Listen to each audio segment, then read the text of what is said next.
আমি গণতান্ত্ৰিকভাৱে সকলো ধৰণৰ নিয়ম কানুন মানি অনুমতি সাপেক্ষে অনুমতি বিচাৰি এই ধৰ্ণা কাৰ্যসূচী আমি সচলত দুঘণ্টীয়াকৈ ৰূপায়ণ কৰাৰ সিদ্ধান্ত লোৱাৰ পিছত প্ৰশাসনক সকলো কথা জনোৱাৰ পিছত আজি সন্ধিয়াৰ পৰা অসমৰ বিভিন্ন প্ৰান্তৰ জিলাৰ আমাৰ কেন্দ্ৰীয় বিষয়ববীয়াসকলৰ আৰু জিলা সভাপতিসকলৰ ঘৰত পুলিচে গৈ সন্ত্ৰাস সৃষ্টি কৰি আছে। তেওঁলোকক বিচাৰি ফুৰি আছে, তেওঁলোকক বিভিন্ন ঠাইত আবদ্ধ কৰাৰ খবৰ ইতিমধ্যে আমাৰ হাতত আহিছে। গতিকে আমছুৰ এই গণতান্ত্ৰিক আন্দোলনক পুলিচে যিমানেই চেষ্টা নকৰক কিয় তেওঁলোকে মহিমূৰ কৰিব নোৱাৰে। আমাৰ প্ৰতিবাদী কণ্ঠ সদায় আগবাঢ়ি আছে আৰু আগবাঢ়ি গৈ থাকিব। আমাৰ ন্যায্য প্ৰাপ্য যেতিয়ালৈকে আমি নাপাওঁ, যেতিয়ালৈকে আমাৰ পূৰ্বপুৰুষসকলে দিয়া সম্পত্তিৰ অধিকাৰ বেলেগে কাঢ়ি ল'ব বিচৰাটো আমি মানি নলওঁ, যেতিয়ালৈকে আমাৰ সম্পত্তি আমাৰ নাথাকিব, যেতিয়ালৈকে আমাৰ ভূমিহীন মানুহে ভূমিৰ সমস্যাৰ সমাধান নহ'ব, যেতিয়ালৈকে অসমৰ সংখ্যালঘু জনগণৰ ওপৰত নিৰ্মম যি চৰকাৰে অন্যায় আৰু অসাংবিধানিক অত্যাচাৰ কৰি আছে এইবোৰ বন্ধ নহ'ব, তেতিয়ালৈকে আমাৰ প্ৰতিবাদী কণ্ঠ অব্যাহত থাকিব, প্ৰতিবাদ অব্যাহত থাকিব। গতিকে আমি অসমৰ গৃহ বিভাগৰ দায়িত্বত থকা মুখ্যমন্ত্ৰীক আমি আহ্বান জনাইছোঁ যে আপুনি আপোনাৰ গৃহ বিভাগৰ পুলিচক লগোৱাই কিয় আমছুৰ আন্দোলন প্ৰতিহত কৰিব বিচাৰিছে? আপুনি কিয় গণতান্ত্ৰিক আন্দোলনক ভয় কৰিছে? আমি কোনো ধৰণৰ হিংসাত্মক আন্দোলনৰ কাৰ্যসূচী গ্ৰহণ কৰা নাই, আমি কোনো ধৰণৰ বিশৃংখল পৰিৱেশৰ কাৰ্যসূচী গ্ৰহণ কৰা নাই। আমি গণতান্ত্ৰিকভাৱে আমাৰ ওপৰত হোৱা ভাৰত চৰকাৰ আৰু অসম চৰকাৰে কৰা অন্যায় আৰু অত্যাচাৰ, আমাৰ পূৰ্বজসকলে দিয়া মাটি কাঢ়ি লৈ যাব বিচৰা কাৰ্যটোক আমি বিৰোধিতা কৰি আমাৰ অসমৰ সংখ্যালঘু জনগণৰ মূল সমস্যা বা চৰকাৰখনে যি ধৰণে দমন নীতিৰে সংখ্যালঘুসকলক নিক্ষেপ কৰিছে তাৰ প্ৰতিবাদত আমি আন্দোলন কাৰ্যসূচী গ্ৰহণ কৰিছোঁ। দুৰ্ভাগ্যৰ বিষয়, পুলিচে অসম চৰকাৰৰ হাতৰ পুতলা হৈ এটা গণতান্ত্ৰিক আন্দোলনক তেওঁলোকে মহিমূৰ কৰিবৰ কাৰণে এনেকুৱা ধৰণে সন্ত্ৰাস অসমৰ বিভিন্ন প্ৰান্তত চলাইছে। গতিকে মই ডিজিপি মহোদয়ক আহ্বান জনাইছোঁ, মই অসমৰ মুখ্যমন্ত্ৰীক আহ্বান জনাইছোঁ যে আপোনালোকে আমছুৰ আন্দোলনক যদি ভয় খাইছে তেনেহ'লে আমাৰ সমস্যাখিনি সমাধানৰ ব্যৱস্থা গ্ৰহণ কৰক। কাইলৈ আমি গুৱাহাটীত আমাৰ আন্দোলন হ'ব।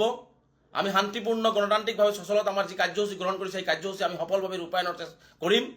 লগতে পুলিচে যদি এনেকুৱা ধৰণৰ ঘৰে ঘৰে গৈ আমছুৰ কৰ্মকৰ্তাসকলক ৰাস্তাত বেৰিকেড লগাই নাকাবন্দী কৰি আমছুৰ কৰ্মকৰ্তাসকলৰ ঘৰত গৈ পুলিচে যদি এনেকুৱা ধৰণৰ বা আমছুৰ গাড়ীত আহি থকা অৱস্থাত তেওঁলোকক আবদ্ধ কৰি তেওঁলোকে এই ধৰণৰ অত্যাচাৰ চলায় গণতান্ত্ৰিক আন্দোলন কণ্ঠ ৰুদ্ধ কৰিব বিচাৰে, তেনেহ'লে কাইলৈৰ পৰা কিন্তু প্ৰতিখন জিলাতেই প্ৰবল ব্যাপক গণ আন্দোলনৰ কাৰ্যসূচী আমি গ্ৰহণ কৰিম।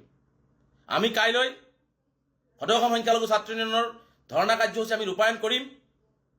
আপোনালোকে যিমানেই বাধা নিদিয়ক, যিমান মানুহ যাব নিদিয়ক, আমাৰ এজন সৈনিক হ'লেও গুৱাহাটীত বহি ইয়াৰ তীব্ৰ প্ৰতিবাদ সাব্যস্ত কৰিব। আমাৰ আমছুৰ কৰ্মকৰ্তাসকলে নিজৰ প্ৰাপ্য অধিকাৰৰ বা সাংবিধানিক অধিকাৰৰ বাবে এজন কৰ্মকৰ্তা হ'লেও গুৱাহাটীৰ চচলত বহি গণতান্ত্ৰিক আন্দোলনৰ কাৰ্যসূচী গ্ৰহণ কৰিবই। আৰু যদি এনেকুৱা ধৰণৰ বাধাবিলাক দি থাকে, যদি আমছুৰ কৰ্মকৰ্তাসকলক তেওঁলোকে ধৰ্ণাত যাবলৈ বাধা দিয়ে, তেনেহ'লে প্ৰতিখন জিলাতে কিন্তু ভয়াৱহভাৱে গণতান্ত্ৰিক আন্দোলনৰ কাৰ্যসূচী আমি গ্ৰহণ কৰিব বাধ্য হ'ম। গতিকে গৃহ বিভাগৰ দায়িত্বত থকা মুখ্যমন্ত্ৰী আৰু ডিজিপি মহোদয়ক আহ্বান জনাইছোঁ, এনেকুৱা ধৰণৰ হিটলাৰী শাসন, মানুহৰ অধিকাৰ, মানুহৰ কথা কোৱাৰ অধিকাৰ, বাক স্বাধীনতাৰ অধিকাৰ, আন্দোলন কৰাৰ অধিকাৰৰ পৰা আপোনালোকে বঞ্চিত নকৰিব। আপোনালোকে এইবোৰ যি ধৰণে কৰ্মৰাজি চলাই আছে এইবোৰ বন্ধ কৰক। স্বৈৰতন্ত্ৰ, হিটলাৰী তন্ত্ৰ, যি পুলিচ ৰাজ চলাব বিচাৰিছে এইবোৰ বন্ধ কৰক। মানুহক স্বতন্ত্ৰভাৱে কথা কোৱাৰ অধিকাৰ দিয়ক। মানুহক নিজৰ প্ৰাপ্য অধিকাৰ তেওঁলোকে দিব পৰা নাই, সেইখিনি অধিকাৰ খোজাৰ কাৰণে তেওঁলোকক বাধ্য কৰাই, তেওঁলোকক ধৰি বান্ধি থানাত বহুৱাই আপোনালোকে সেইখিনি নকৰিব। পৰিৱেশ কিন্তু আৰু গণতান্ত্ৰিকভাৱে আৰু ভয়াৱহ হ'ব আন্দোলনৰ জৰিয়তে।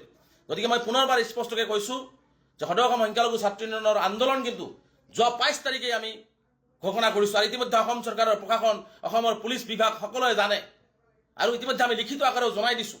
আৰু ইতিমধ্যে আমাৰ কাৰ্যসূচী ইতিমধ্যে সকলো ধৰণৰ কাম কাজ শেষ হৈছে। তেনে ক্ষেত্ৰত আৰক্ষীয়ে অসম চৰকাৰৰ হাতৰ পুতলা হৈ গণতান্ত্ৰিক আন্দোলনক মহিমূৰ কৰিব বিচৰাটো অসমৰ ইতিহাসক নজিৰবিহীন ঘটনা, অতি লজ্জাজনক ঘটনা। আৰু এই কাৰ্য আমি কোনো পদ্ধতি মানি নলওঁ। গতিকে কাইলৈ আমাৰ আন্দোলন হ'ব।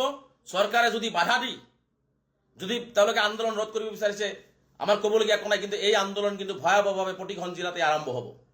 গতিকে মই স্পষ্টকৈ কৈছোঁ যে অসম চৰকাৰক পুনৰবাৰ আহ্বান জনাইছোঁ, গৃহ বিভাগৰ ডিজিপি মহোদয়ক আহ্বান জনাইছোঁ যে আমাৰ কাইলৈৰ আন্দোলনত আপোনালোকে সহযোগিতা আগবঢ়াওক, পুলিচ প্ৰশাসনে অন্ততঃ সহযোগিতা আগবঢ়াওক। আমি গণতান্ত্ৰিকভাৱে শান্তিপূৰ্ণভাৱে আমাৰ আন্দোলনৰ কাৰ্যসূচী গ্ৰহণ কৰিছোঁ আৰু শান্তিপূৰ্ণভাৱে আমি আমাৰ প্ৰতিবাদ সাব্যস্ত কৰিম। আমি অসম আৰু ভাৰতবৰ্ষৰ মানুহক আমাৰ এই প্ৰতিবাদৰ কণ্ঠ আমি কাষলৈ লৈ যাব বিচাৰিছোঁ। গতিকে এই কাৰ্য আপোনালোকে এনেকুৱা পুলিচ মিলিটাৰী লগাই, আপোনালোকে সকলো মেচিনাৰী লগাই কিন্তু আমাৰ প্ৰতিবাদী কণ্ঠ বন্ধ কৰিব। হয়তো আপুনি আমাৰ কৰ্মকৰ্তাসকলক জেলত ভৰাব পাৰে, আমাক হয়তো আপোনালোকে গৃহবন্দী কৰিব পাৰে, আমাক হয়তো আপোনালোকে বহাই ৰাখিব পাৰে, কিন্তু প্ৰতিবাদী কণ্ঠ আৰু চৰকাৰৰ অন্যায় যিবিলাক হৈ আছে এইবিলাক কোৱাৰ পৰা, এইবিলাকৰ প্ৰতিবাদৰ পৰা কিন্তু আপোনালোকে কেতিয়াও হাৰি যাব নোৱাৰে, প্ৰতিবাদ অব্যাহত থাকিব। গতিকে স্পষ্টভাৱে আপোনালোকক পুনৰবাৰ আহ্বান জনাইছোঁ যে আপোনালোকে এনেকুৱা ধৰণৰ চৰকাৰৰ হাতৰ পুতলা হয়, চৰকাৰৰ কথামতে পুলিচে অন্তত এই কামবিলাক নকৰি আমাৰ কাইলৈৰ আন্দোলনত আপোনালোকে সহযোগিতা আগবঢ়াওক। আৰু এনেকুৱা ধৰণে আমচুৰ ঘৰে ঘৰে গৈ আমচুৰ কৰ্মকৰ্তাসকলক বিচাৰি, আমচুৰ কেন্দ্ৰীয় জিলা পৰ্যায়ৰ নেতৃবৃন্দক বিচাৰি যি ধৰণে চলা কৰি আছে, যি ধৰণে সন্ত্ৰাস সৃষ্টি কৰিছে, এইবোৰ বন্ধ কৰক।